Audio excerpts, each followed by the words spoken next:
sur le caractère complémentaire de tous ces processus, dont le point de convergence reste la mise en œuvre intégrale des dispositions pertinentes des résolutions 2773 et 2808 du Conseil de sécurité, résolutions qui condamnent fermement l'offensive du M23 et les violences dans l'est de la République démocratique du Congo, qui appellent au cessez-le-feu immédiat et qui exigent le retrait du M23 et demandent au Rwanda, à la Rwandan Defense Force, de cesser son soutien au M23 et de se retirer du territoire de la République démocratique du Congo, tout en réaffirmant la souveraineté et l'intégrité territoriale de la République démocratique du Congo.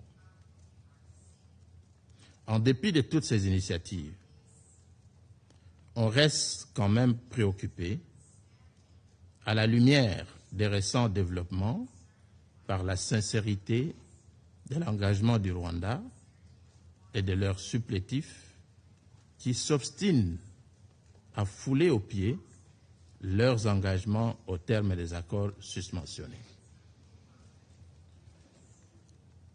Est-il encore besoin de rappeler que lors d'une interview à Jeune Afrique, au début de ce mois d'avril, et lors d'un dialogue national en février 2026, les autorités rwandaises ont assumé la présence de troupes rwandaises dans l'est de la RDC, qualifiant ces actions de mesures défensives indispensables. Ils ont nié le pillage des ressources naturelles de la RDC et refusé de céder aux menaces, à ce qu'ils appellent les menaces de sanctions internationales. C'est pour cette raison justement que toutes les initiatives de paix prises au niveau régional et international sont restées lettres mortes.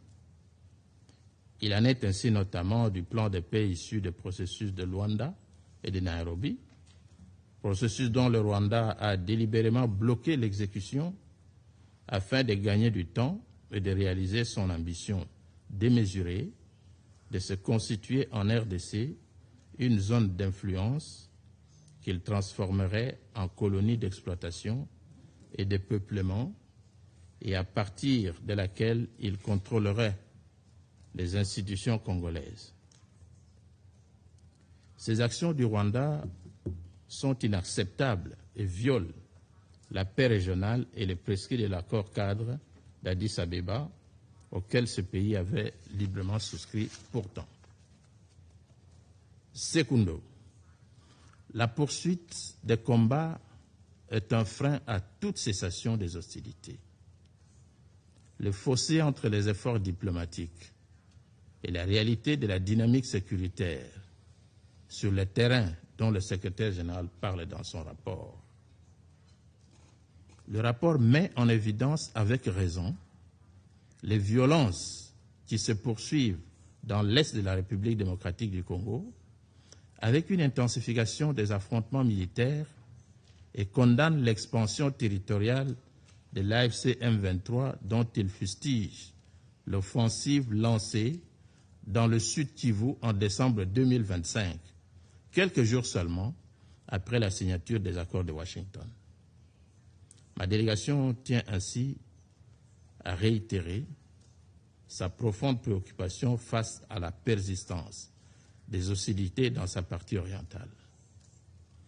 Une fois encore, l'AFC M23, appuyé par les forces rwandaises, poursuivent leur offensive vers Uvira, menaçant la sécurité non seulement de la République démocratique du Congo, mais également celle du Burundi, pays frontalier et signataire de l'accord cadre d'Addis Abeba.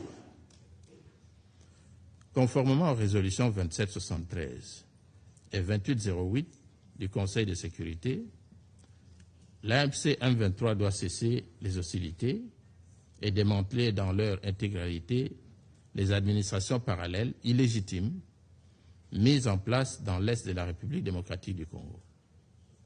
La souveraineté et l'intégrité territoriale de la République démocratique du Congo doivent être préservées.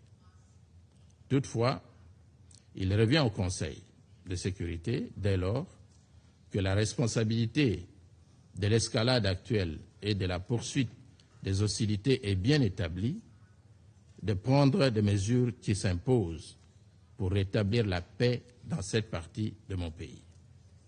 Pour l'instant, je vous invite à constater que cette situation a entraîné le déplacement de plus de 7 millions de Congolais. Les statistiques sont écœurantes, nous le savons. Plus de 70% d'entre eux sont des femmes et des filles.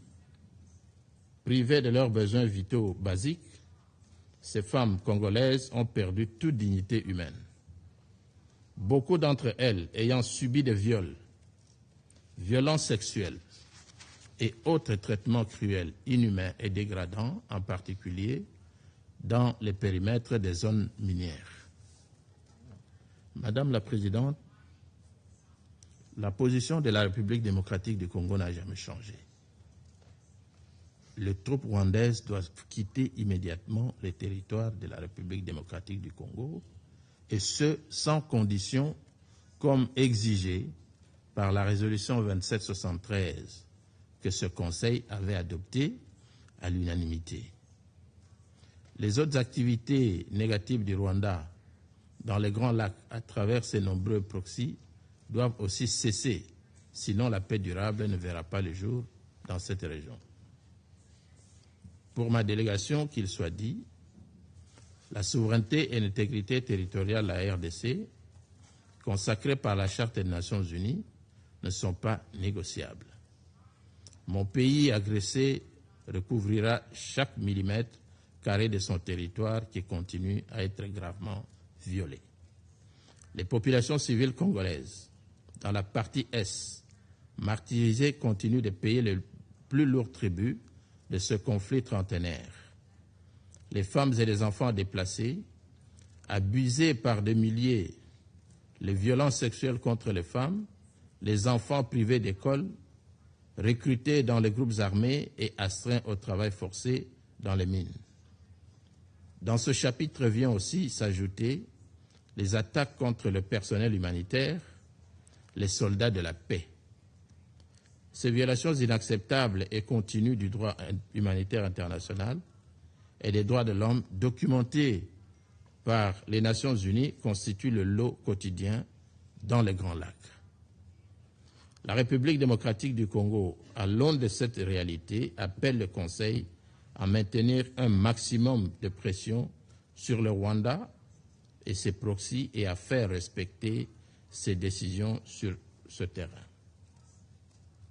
Dans un tel contexte, ma délégation réitère sa position concernant le renforcement du rôle de la MONUSCO dans le monitoring du cessez-le-feu pour stabiliser la situation en RDC. Il en est de même pour le bureau de l'envoyé spécial de Grand Lac pour tacler ce conflit clairement identifié comme régional. La dimension régionale de ce conflit doit être réaffirmée pour une meilleure approche des solutions. Le moment n'est pas à l'avis de ma délégation de priver ces deux entités de ressources adéquates pour la pleine exécution de leurs mandats respectifs qui pourraient épargner un pays et toute une région menacée d'embrasement. La République démocratique du Congo, à l'image de son président, son Excellence Félix Antoine Tshisekedi Tshilombo, homme de paix, continuera de bonne foi à souscrire aux efforts diplomatiques pour la paix en RDC et dans la région des Grands Lacs. De Doha à Washington, ici au Conseil de sécurité, ainsi que dans l'Union africaine, la République démocratique du Congo demeurera de bonne foi pour faire la paix avec tous ses voisins. Le succès de cette démarche requiert, en contrepartie, que tous les partenaires signataires et garants de l'accord cadre d'Addis Abeba puissent être animés du même esprit et de la même détermination pour un grand lac pacifié, stable et prospère. Madame la Présidente, lorsque le représentant du Rwanda, invoquant le génocide rwandais de 1994 vous dit que ce génocide a ses auteurs en République démocratique du Congo, vous avez l'impression qu'il parle des Congolais. Il ne parle pas des Congolais, il parle des Rwandais. Les FDLR dont ils sont en train de parler, ce sont des Rwandais qui ont fui le Rwanda, qui sont rentrés sur le territoire de la République démocratique du Congo, justement parce qu'au Rwanda, il n'y a que 2 tribus qui s'affrontent. Au Rwanda, il est impossible à ces 2 tribus de cohabiter. Tandis qu'en République démocratique du Congo, il existe 450 tribus qui vivent en parfaite harmonie et qui vivent ensemble. Donc, l'idéologie génocidaire que le Rwanda tente de transposer sur le territoire congolais est incompatible à l'ADN du Congolais. C'est pourquoi nous disons que ce discours dont ils sont en train de véhiculer est bien pour le Rwanda, il n'est pas bon pour la République démocratique du Congo. Les FDLR sont venus du Rwanda. Il y a un moment, un éminent ambassadeur rwandais en poste à Kinshasa a déclaré que le FDLR ne constituait plus une menace pour le Rwanda. C'est partout sur la toile, on peut suivre l'intervention de cet éminent ambassadeur rwandais. C'est cyclique. Aujourd'hui, ils vont vous dire les FDLR, demain, ils vont vous dire le discours de haine, et le lendemain, ils vont encore sortir une carte. Alors parlons du discours de haine. Vous avez un pays armé jusqu'aux dents qui descend sur le territoire de votre pays, massacre vos femmes, massacre vos parents, massacre vos enfants, et il attend de vous que vous lui teniez un discours de bienvenue. Où a-t-on vu ça? Le Rwanda nous donne l'impression aujourd'hui que le discours de haine est plus grave que les massacres. Combien de Congolais ont-ils massacrés depuis qu'ils ont occupé Goma, Bukavu, Uvira? Combien? Et c'est comparable à un discours de haine. Mais justement, le discours de haine est la conséquence des massacres qu'ils conduisent.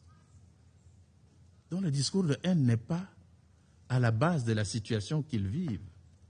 C'est eux qui sont justement à la base du discours de haine. Alors, Madame la Présidente, je ne vais pas en abuser. Ils ont parlé de la protection des rwandophones qui sont au Congo. Ils parlent des Banyamulenge. Ce sont des Congolais, ce ne sont pas des Rwandais. Donc, tout simplement parce que ces Congolais ressemblent aux Rwandais, ils croient qu'ils ont le droit d'entrer sur le territoire congolais à les protéger des Congolais. Quelle audace! Quelle audace! Où a-t-on déjà vu ça? Dans quel pays? Où un étranger vient dans votre pays et dit les populations de votre pays là ressemblent aux populations de mon pays. Alors moi je viens les protéger. La vérité, elle est connue.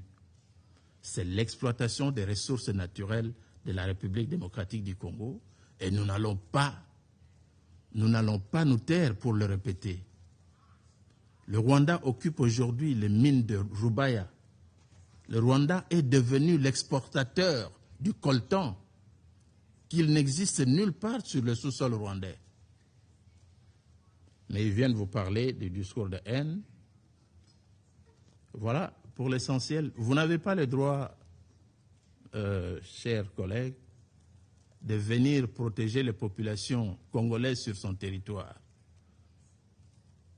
La République démocratique du Congo est suffisamment outillée pour protéger ses propres populations. Un pays du reste de 450 tribus, mais vous n'en avez que 2, vous n'arrivez pas à les gérer. Vous voulez venir gérer nos 450 tribus. Soyez modeste. Je vous remercie, Madame la Présidente, et je m'excuse d'avoir été un peu plus long, je ne reprendrai plus la parole. Je remercie le représentant de la République démocratique du Congo de son intervention.